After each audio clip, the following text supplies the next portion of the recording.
They say that the most sustainable person or most sustainable system in the world or in the universe is the nature. Hello everyone, myself Prathamesh, I welcome you all to my channel again, The Nature Hobbies. Today it's a rainy evening and I thought let's make a terrarium again. But unlike all the other terrariums that I usually make, today's terrarium is a bit special. I'm making not a typical low-tech terrariums that I always make, but today's terrarium is going to be special because I'm making this terrarium in order to gift someone. So this is supposed to be a properly designed, properly conceptualized and not a very low-tech but rather a mid-tech or high-tech terrarium. So keep watching as I make this.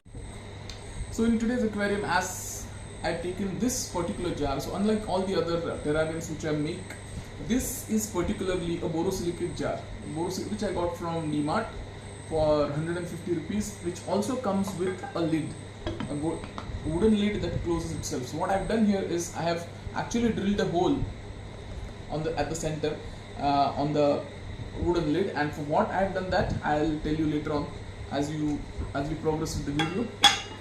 So again, for the drainage layer, I'm adding a decent amount of Leica balls. So the drainage layer is very important, and I usually prefer using Leica balls because it works magnificently. Also kind of helps to store some beneficial bacteria. Then we are going to add a separation between the drainage layer, and this is, I guess, I just want an inch of drainage layer or something like that, inch or maybe 1.5 inch.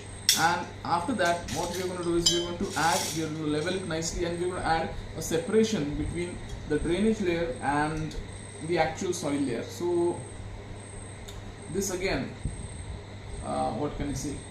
I mean, this is a fishing, aquarium filter mesh which I have cut in the shape of the jar, and I'm just going to put. Now you see, I am very comfortable making this terrarium today, though this is not a very easy terrarium that I usually make on a regular basis, but this is going to be a little complicated. But main thing, the opening of the terrarium is very big, as you can see, and so I can actually use my entire hand to set the mesh and everything. So it is not very tricky or very complicated to work with. So it's pretty easy to basically put soil and all other things inside. Yes, now we have actually put a drainage layer and a separation layer. Then what first things first, we are directly going to pour garden soil. Yes, again Vishakha's spoon, and we are going to put the garden soil. As you can see, this is, again, I always use garden soils in my terrariums, and this is nothing fancy. Again, it's a garden soil. Well, again, I am basically recycling this soil from some of my old pots and using it. What I'm going to do today is I'm going to apply 3 small layers, as you can see.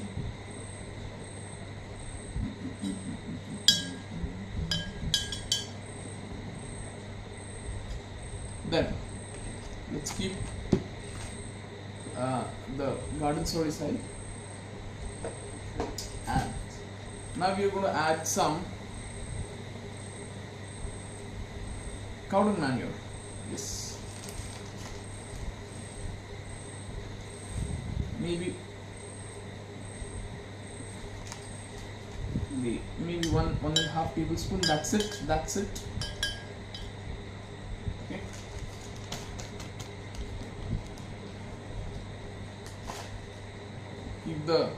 Again, we are going to add the layer of soil on the top of the fertilizer or manure, cow dung manure, which I like to use. It's very organic,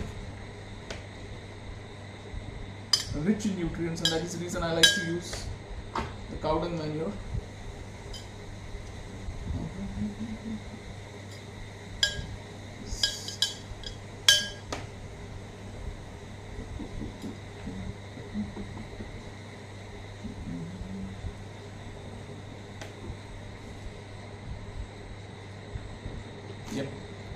Again, slightly shake that terrarium, use your hands, or I've made a jugaad tool. I've just applied some old aquarium filter mesh on a chopstick which I got from Wow Momos, and just arranging the soil very nice and tight, leveling it a bit. So what we're going to do is I had these old, what can I say, pieces of driftwood when I got my old aquarium supplies. See, beautiful there. This has a very nice shape. Okay, this one looks like a very nice fallen tree concept. See, yeah. So this is there. I have this one which gives a very nice tree branch shapes. Yes. Then I have these one. This one is a little complex, gives like a root. The tree falls from its root. That's how it looks. Something like that. Very interesting shape, this one. But what I've decided today is I'm going to use this one specifically. Why? I don't know exactly, but what I've thought in my mind regarding the design of today's terrarium is this gives a very nice fallen tree shape. Again, I'm going to put this driftwood inside the jar.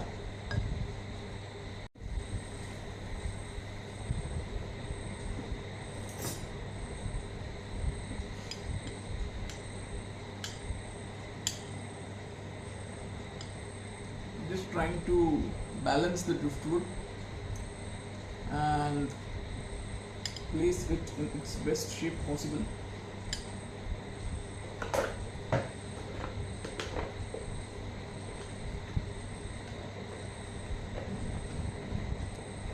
We can use, for just balancing, we can use a couple of Leica balls. You see,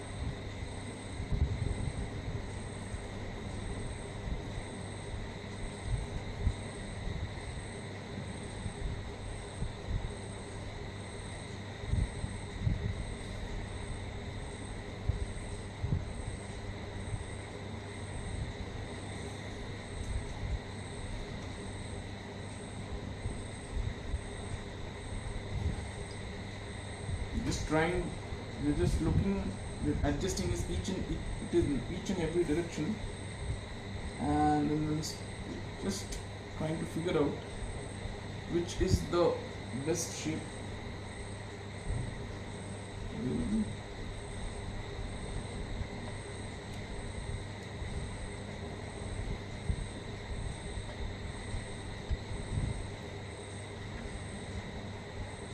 A little tedious and time consuming procedure.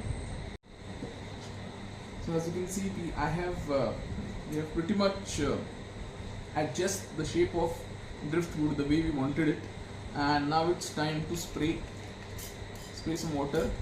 Now I'm not spraying the water directly on the driftwood per se. I have just, as you can see, I have just adjusted some rocks, and now you can see the hardscape of the terrarium is pretty much, I will say, ready, though I'm going to add some soil to it afterwards.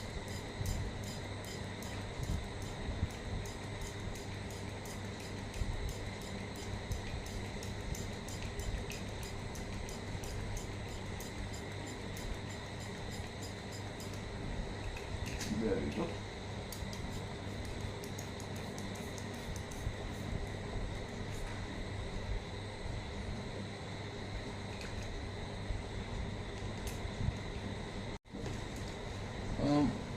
At this stage where the stones and the driftwood is set and pretty much the hardscape is complete, I am going to be topping off some soil on the hardscape in order to just, I want to make sure that all the hardscape is set in really well, and well, I have some layer of soil to plant. So that's how trying to be. I'm just trying to raise the background a bit, and also just trying to taper the foreground from the background.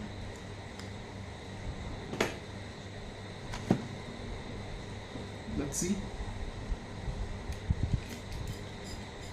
Again, I'm spraying some water in order so that the soil sits and the glass surface clears.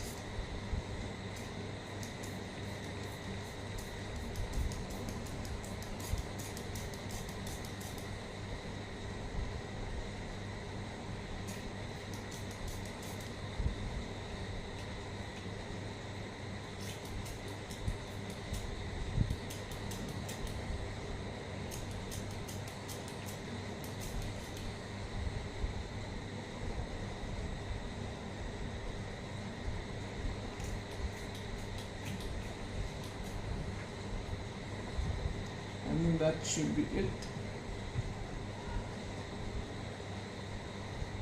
Let's clean the surface, the glass surface with our Jugadu tool. Let's see what we have got.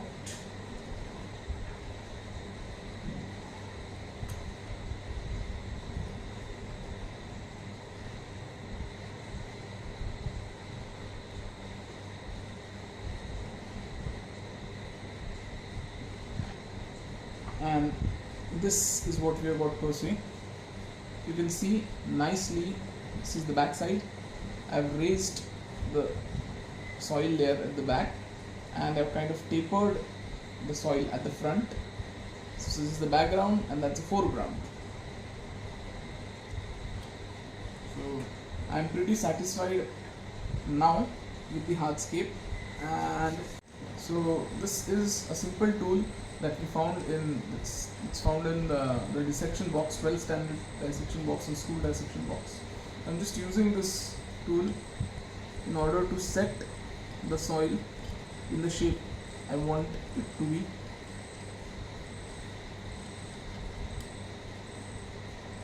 I'm using this tool to put the soil in the small gaps where I want the soil to go and where I feel that the soil has not reached yet.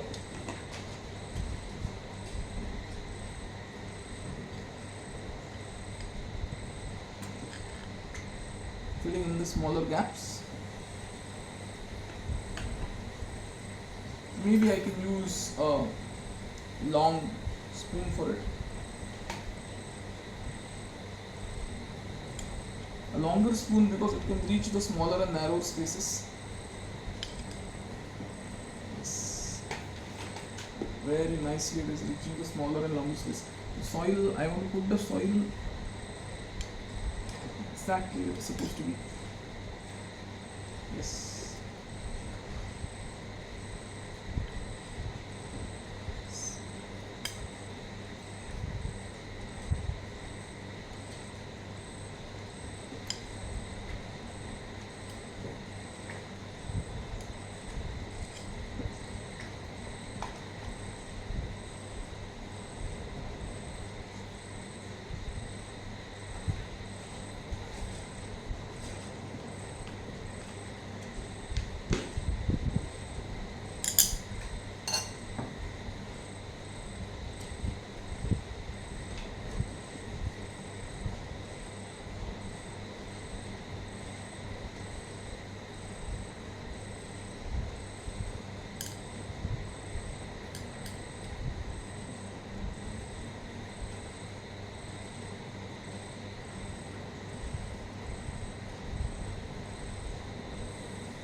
something how the front view of our hardscape looks.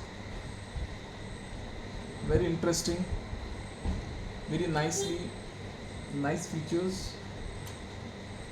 And let's plant the hardscape.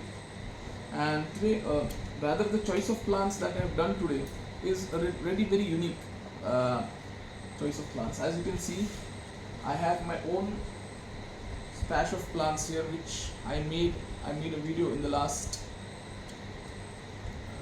visit. This is the Rotala macranda which I'll be using today. Some Ludwigia, Lostaris, some Simonaceae, Hymnophilia Simonaceae. Yes, I'll be using Brahmi today. Yes, you have heard it right, Brahmi. That is basically it's a water weed, so it's an aquatic plant. So I'll be using those aquatic plants today. Then I'll be using some Ludwigia. Like, I don't know, I love using Ludwigias in the terrarium setup. I don't know, it gives a nice charm. It's a very hardy plant, so using it in a terrarium is a different charm itself. And again, we want some low maintenance plants, so yes, always thrive for those low maintenance plants. And today we are also using Anubias, yes, Anubias Nana Petite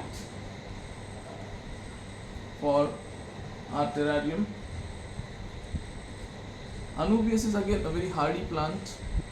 This is a Nana Petite variety, a smaller variety of Anubias, which we will be using. The main part of Anubias is that it is an epiphyte. So basically, an epiphyte is something that grows from a rhizome. So it does not like its roots to be, went down the soil, but somewhere near the soil. So let's see.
Now this is what our progress is so far. Let me clean it a little more to show you. Give you a proper view.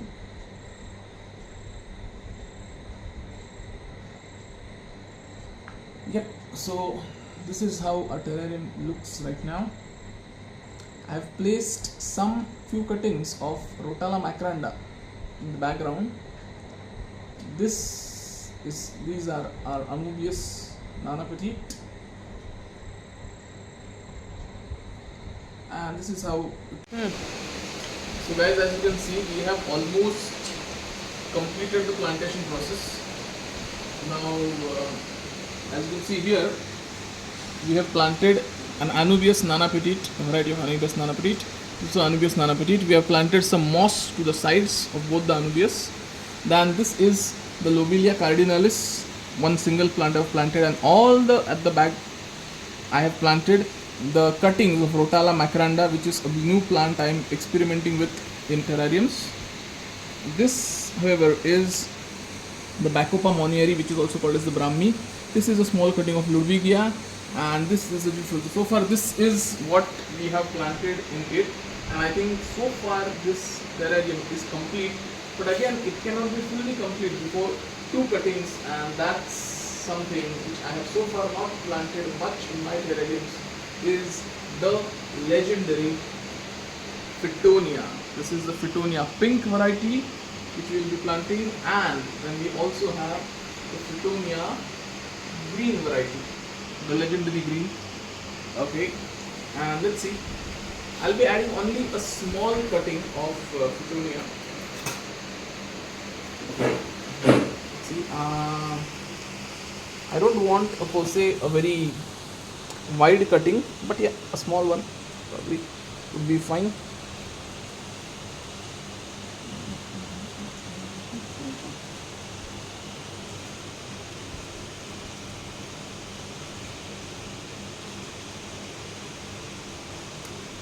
Yep, there you go. I'll remove leaf, and what I'm going to do is I'm going to directly plant it with my hand. So I'm going to press it down like that.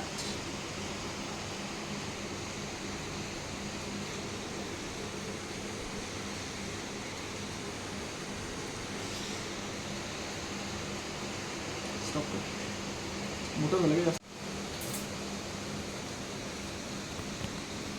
And now, friends, as you can see, we have also added a small cutting of Fittonia red or Fittonia pink, and I would now like to declare that our terrarium is complete. That's how it looks. Now the creases part, the final product.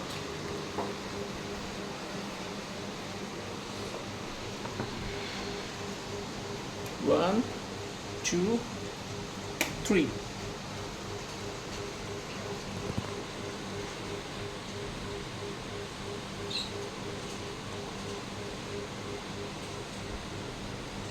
That's how it looks.